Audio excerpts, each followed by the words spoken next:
I'm Omideyi and this is Christian Weekly News.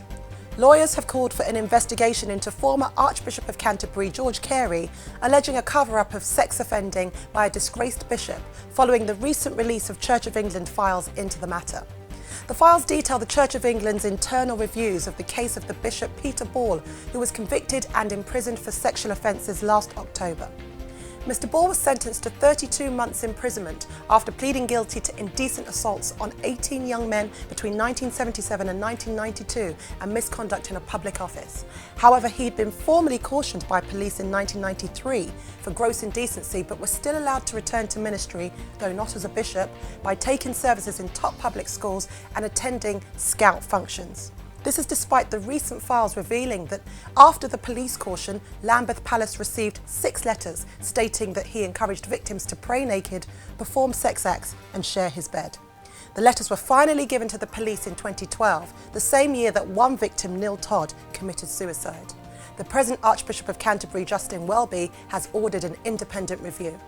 More than 70 churches have been shut down by the Lagos State Environmental Protection Agency in the southwestern region of Nigeria.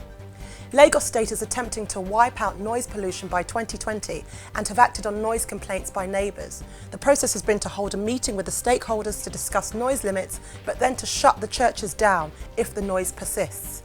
Some neighbours have said that they are too afraid to lodge complaints for fear of being seen as anti-Christ or anti-religion and becoming the enemy on the street.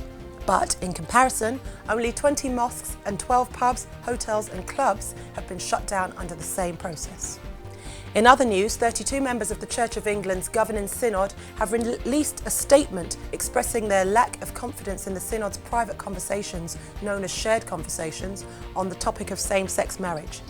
The conversations occur between 483 members and will be used as a basis to decide whether or not to allow same-sex relationships in some form or another within the Church.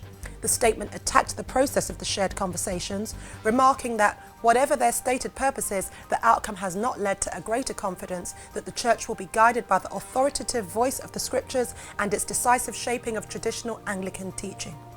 10 Synod members boycotted the talks altogether as they felt they were manipulated. And finally, a poster advertising the movie God's Not Dead 2 on DVD was ordered to be taken down in Cleveland in the United States ahead of the Republican convention taking place there. The poster said, "I'd rather stand with God and be judged by the world than stand with the world and be judged by God," a quote taken from the film. The media company was told that this was too political and too incendiary. However, the poster was replaced by a billboard sponsored by the atheist organisation Freedom from Religion Foundation. That's all we have time for. I'm Omideyi and this is Christian Weekly News.